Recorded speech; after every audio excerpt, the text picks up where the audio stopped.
एक बात सोचने की है, सबको क्यों नहीं बिठाएगा, जहां तक मेरा अनुमान है सबको क्यों नहीं बिठाएगा, क्योंकि एएनएम की भर्ती, ऊपर से महिला, ऊपर से पैट क्वालिफाई भी मांग रहा है, तो इसीलिए यहां पर सभी को बुला लिया गया कि भाई अगर यहां पे पैट का परसेंटाइल लगा देता तो ये फॉर्म ही नहीं भरते। बट यहां पे स्थिति दूसरी है, इस भर्ती का वेट करने वाले चंद हो सकते हैं, पर इस भर्ती का वेट, लेखपाल की भर्ती का जो वेट करने वाले हैं वो लाखों की संख्या। हेलो दोस्तों, कैसे हैं आप सब? राम जी की पाठशाला में आपका बहुत बहुत स्वागत है। उम्मीद करता हूं आप सब अच्छे होंगे और आपकी तैयारी बहुत ही बेहतर ढंग से चल रही होगी। जैसा आप सबको पता है कि पैट के बाद मुख्य परीक्षाओं में आपकी लेखपाल की परीक्षा, आपके स्वास्थ्य विभाग की परीक्षाएं और आपके गन्ना पर्यवेक्षक, ये प्रमुख रूप से यूपीएससी कैलेंडर में दिखाई गई थी। और उसमें उसके बाद पैट के बाद यदि पहली भर्ती कोई निकल के आई है तो वो है आपकी ये स्वास्थ्य विभाग के कर्मचारियों की। अब इस स्वास्थ्य विभाग के कर्मचारियों की भर्ती में कुछ इंपॉर्टेंट बातें निकल कर आई हैं जो हमको लेखपाल की दृष्टि से भी सोचना जरूरी है, और लेखपाल के बारे में भी मैं आपको बताने वाला हूं कि कब हमारा नोटिफिकेशन आने वाला है। बिल्कुल सटीक जानकारी आपको दे रहा हूं, कब से कब तक फॉर्म चलने वाले हैं और पैट के बारे में किस तरह का निर्धारण रखा गया है। आपको पता है कि जो स्वास्थ्य कर्मचारी के लिए है, जो हेल्थ वर्कर के लिए पूरी योग्यता निकली है, उसमें पैट का भी जिक्र है। पर क्या पैट में परसेंटाइल का भी जिक्र है? तो आप सबको पता है कि पैट में परसेंटाइल का यहां पर कोई भी जिक्र नहीं किया गया है और सभी को फॉर्म भरने के लिए यहां पे कहा गया है। ठीक है, इसी संदर्भ में लेखपाल के बारे में एक बहुत इंपॉर्टेंट जानकारी निकल के आ रही है कि लेखपाल अकेली नहीं आएगी, और भी सारी चीजें इसमें आने वाली हैं। तो डिस्कशन शुरू करने से पहले मैं आपको एक बात बता देना चाहता हूं, मैं आपको यूपीएससी की सारी अपडेट देता रहता हूं, आगे भी दूंगा। वीडियो के बारे में भी आपको जानकारी दी थी, वीडियो के बारे में एक दो जानकारी अभी और निकल के आ रही है। जैसे ही उनका प्रामाणिकता सिद्ध हो जाएगी तब मैं उसके बाद आपको वो बातें सब बताऊंगा। और इंपॉर्टेंट चीज ये है कि मैंने हिंदी की क्लास शुरू कर दी है। ठीक है, आपकी चाहे वो लेखपाल की हो और आपकी वीडियो, मतलब सब उसमें बहुत तरीके से वो क्लास कल से चालू हो चुकी है। संडे के दिन हम उसको ऑफ रखेंगे, बाकी पूरे दिन वो आपको वीडियो मिला करेगी।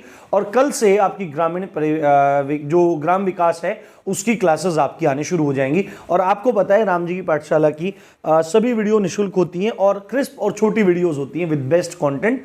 तो आप चैनल को अभी ज्वाइन जरूर कर लीजिए, और डिस्क्रिप्शन में लिंक दे दूंगा टेलीग्राम का, उसको जाके ज्वाइन कर लीजिए, जिससे आपको नोटिफिकेशन वगैरह सब टाइम से मिलता रहे, या कोई पीडीएफ भी होगी तो पीडीएफ भी आपको मिलती रहे। अब देखो हम क्या करते हैं, स्वास्थ्य विभाग के जो ये कर्मचारियों पे भर्ती आई थी, ये 9212 पदों पे आई है, 9212 पदों पर ये भर्ती आई है। और इसके लिए अप्लाई कौन कर सकता है? केवल महिलाएं ही इसके लिए योग्य हैं, कोई भी पुरुष इसको नहीं भर सकता है। ठीक है, अब पैट के लिए क्या बात आई है? पैट के लिए उसमें लिखा है कि पैट क्वालिफाई, किसी भी परसेंटाइल का जिक्र नहीं किया गया है। दूसरी बात है, योग्यता क्या है कि 10+2 होना चाहिए, यानी कि 12वीं किया होना चाहिए, और एएनएम का कोर्स किया होना चाहिए, यानी कि वो एएनएम हो और रजिस्टर्ड हो बिल्कुल काउंसिल से रजिस्टर्ड हो, बिल्कुल पक्का हो, उसके बाद आप इसको कर सकते हैं। और इंपॉर्टेंट चीज ये है, यहां पर इसमें इन्होंने शर्त क्या रख दी कि भाई आप पैट को क्वालिफाई किए हों और आपके पास एएनएम का अपना जो भी प्रमाण पत्र वगैरह जो होता है वो आपके पास होना चाहिए, और 25 रुपए दे करके आप क्या करिए, सब लोग इस चीज के लिए अप्लाई कीजिए। अब ये कौन सी बात हो गई कि भाई पैट के लिए पैट का यहां पे औचित्य क्या रह गया? जब आप पैट क्वालिफाई वालों को, पैट क्वालिफाई का क्या मतलब है? आपने तो अभी तक यहां पर कोई क्वालिफाई कैसे माना जाएगा? आपने तो स्कोर कार्ड दे दिया, ना तो आपने कोई परसेंटाइल लगाया, ना आपने कुछ किया, ना आपने कुछ किया। तो इसमें इंपॉर्टेंट बात यह है कि बहुत सारे लोगों को लग रहा है कि इसमें बाद में ये इन्होंने कहा है कि आप सब लोग फॉर्म भरो। यूपीएससी ने कहा है कि जो भी लोग इस पद के लिए फॉर्म भरना चाहते हैं वो फॉर्म भरो, उसके बाद हम क्या काम करेंगे, उसके बाद हम लोग छटनी कर लेंगे और परीक्षा बिठाएंगे। अब मैं आपको एक बात बताता हूं, एक तो भर्ती किसकी? एएनएम की, और वो भी महिला है ना, महिला में एक तो भर्ती एएनएम की, ठीक है, और उसके बाद पैट भी क्वालिफाई होना चाहिए। तो आपको क्या लगता है कि पहली बात तो एएनएम का कोर्स ही कितने लोग करते हैं? बहुत गिने चुने लोग होते हैं। ठीक है, बहुत गिने चुने महिलाएं होती हैं जो एएनएम का कोर्स की होती हैं, अच्छे से सब चीजें की होती हैं। और उसके बाद क्या गारंटी है कि जिन्होंने एएनएम का कोर्स भी कर रखा होगा उन्होंने पैट का एग्जाम दिया होगा? तो अगर यहीं पे अगर ये लोग यहीं पे इसका परसेंटाइल लगा देते तो मुझे उम्मीद है इसमें फॉर्म भी नहीं पहुंच पाते, इस वाली भर्ती में लोग अप्लाई भी नहीं कर पाते। तो इन लोगों ने मेरे हिसाब से, जो मुझे अनुमान लग रहा है इसमें, इन्होंने मेरे हिसाब से क्या काम किया है कि जितने भी लोग पैट का एग्जाम दिए थे और जो एएनएम कर रहे हैं इसमें वो सभी को, क्योंकि भर्ती बहुत बड़ी है और ये भर्ती खाली जाएगी, और इस भर्ती पे थोड़ा विवाद भी उठ रहा है कि इसमें आरक्षण को सही तरीके से नहीं दिया गया है, पर अपने को भी इस पर डिस्कशन नहीं करना है, अपने को डिस्कशन करना है। अब मुझे जहां तक लगता है इसमें क्या होगा, इसमें सभी लोगों को जो फॉर्म भरेंगे उनमें सभी लोगों को एग्जाम दिलवाया जाएगा और उन सबकी जॉब लग जाएगी। आप खुद सोचो, एएनएम किया हो और पैट भी दिया हो, ये बहुत ज्यादा तर्कसंगत सा लग जाता है क्योंकि हो सकता है ये बात काफी ज्यादा हो, पर भर्ती देखो ऑलमोस्ट 9,000 प्लस है, 9,000 प्लस भर्ती है, तो ये वैकेंसीज खाली चली जाएंगी। तो बहुत सारे लोग अंदाजा लगा रहे हैं कि भाई जैसा इसमें हुआ है कि सभी को मौका दे दिया है, क्या लेखपाल में भी सभी फॉर्म भरेंगे? तो आपको मैं सब चीजें क्लियर कर देता हूं, बट उससे पहले लेखपाल की अपडेट मैं आपको दे रहा हूं।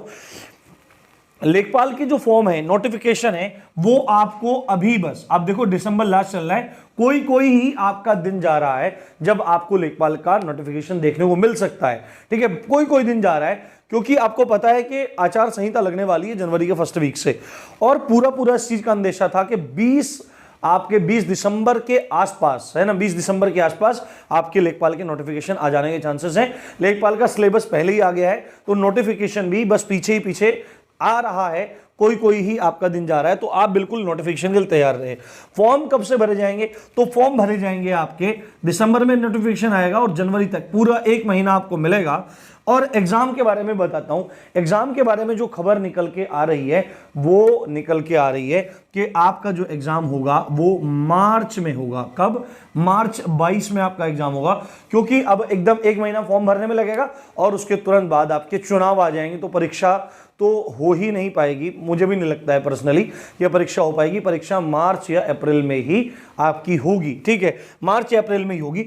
अब बड़ा मुद्दा जो निकल के आता है, उससे पहले एक बात बता देता हूं। यह खबर पहले निकल के आ रही थी कि अभी 7,882 पद हैं लेखपाल के, और बीच में एक खबर भी निकल के आई थी कि चित्रकूट मंडल का डेटा नहीं आ रहा था। चित्रकूट मंडल का डेटा आ गया है और संभवतः 500 पद बढ़ने की उसमें गुंजाइश थी, है ना, 500 पद बढ़ने की उसमें गुंजाइश थी। ये दोनों ये वाली खबर भी और ये वाली खबर भी दोनों पुख्ता खबर है ना। अब पूरे चांसेस हैं कि या तो लेखपाल की 7,882 वैकेंसी आएगी या लेखपाल की 8200 प्लस वैकेंसी आपको देखने के लिए मिल सकती है।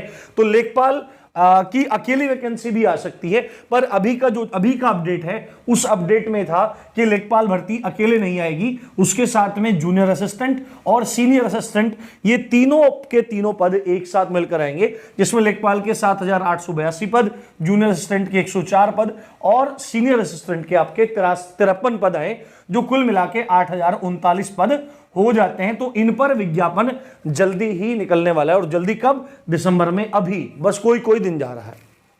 अब सबसे बड़ा मुद्दा जो निकल के आ रहा है वो पैट का निकल के आ रहा है कि जिस प्रकार एएनएम वाली भर्ती में 25-25 रुपए जमा करा करके और सबसे फॉर्म भरवा लिया गया, तो क्या ऐसा ही हो सकता है? तो इसमें 2 ऑप्शन हमारे पास हैं। पहली बात तो, पहला ऑप्शन तो क्या है कि सबसे फॉर्म भरवा ले जिसने पैट दिया है, और उसके बाद फिर शॉर्टलिस्ट करे अपने हिसाब से। ठीक है, बाद में अपने हिसाब से शॉर्टलिस्ट करे, पर ऐसे तो मजा नहीं आएगा। फिर तो आपने पैट करवा के हमारा बेवकूफ बना दिया, आपने हमारा बुद्धू बना दिया। ठीक है, पर यहां पे देखो क्या चीज है, मुझे ऐसा नहीं लगता, मैं थोड़ा सा सबको फॉर्म नहीं भरवाएगा। मुझे जहां तक उम्मीद है वो सब, अगर सरकार को अपना फंड रेज करना होगा तो हो सकता है 25-25 रुपए ले ले और उसके बाद सबको खुश कर दे। सबको खुश करने के बाद में अपने आप कट ऑफ लगा के, किस चीज का, परसेंटाइल का कट ऑफ लगा के पैट का, और उसके बाद जो मान्य होंगे, जो लीगल पाए जाएंगे, जो मतलब उसके लिए अर्ह पाए जाएंगे, उनसे और फीस जमा करवा के उनको लेखपाल की परीक्षा में बिठा देगा। संभवतः चांस है लगभग 4 से 5 लाख बच्चों को ये परीक्षा में बिठा सकते हैं, ऐसी अपडेट है। पर एक बात सोचने की है, सबको क्यों नहीं बिठाएगा? जहां तक मेरा अनुमान है सबको क्यों नहीं बिठाएगा, क्योंकि एएनएम की भर्ती, ऊपर से महिला, ऊपर से पैट क्वालिफाई भी मांग रहा है। तो इसीलिए यहां पर सभी को बुला लिया गया कि भाई अगर यहां पे पैट का परसेंटाइल लगा देता तो ये फॉर्म ही नहीं भरते। बट यहां पे स्थिति दूसरी है, इस भर्ती का वेट करने वाले चंद हो सकते हैं, पर इस भर्ती का वेट, लेखपाल की भर्ती का जो वेट करने वाले हैं वो लाखों की संख्या है। कितनी? लाखों की संख्या है। तो जहां तक मुझे चांस है कि दोनों कंडीशन बन सकती हैं, सबसे फॉर्म भरवा भी सकता है और सबसे फॉर्म भरवा नहीं भी सकता है। देखो सबसे फॉर्म भरवाना बिल्कुल इलॉजिकल होगा, फिर पैट का कोई मतलब नहीं रह जाता है। पर सबसे फॉर्म नहीं भरवाएगा तो मुझे उम्मीद है कि वो परसेंटाइल पहले ही निर्धारित कर देंगे। ठीक है, पहले ही निर्धारित कर देंगे। तो ये सारी जानकारी आपके लिए है, अपडेट और भी आपको सब मैं देता रहूंगा। तो आप लोग अपनी तैयारी में लगे रहिए, साथ में राम जी की पाठशाला को जरूर सब्सक्राइब कर लीजिए, क्योंकि यहां आपके फायदे की बातें होने वाली हैं। सारी रणनीति, एक एक सब्जेक्ट्स की बुक, प्रैक्टिस सेट, हर चीज जो बिल्कुल आपके लिए बेस्ट होगा, निस्वार्थ रूप से आप तक मैं पहुंचाता रहूंगा और कंटेंट भी बहुत अच्छे तरीके तक आप तक पहुंचाता रहूंगा। मोटिवेशन कुछ भी हो, सब आपकी परीक्षा में अंत तक आपके साथ जुड़ा रहूंगा। इसी अच्छी बात के साथ आप देख रहे थे राम जी की पाठशाला। मैं हूं राम भारद्वाज। जय हिंद, जय भारत।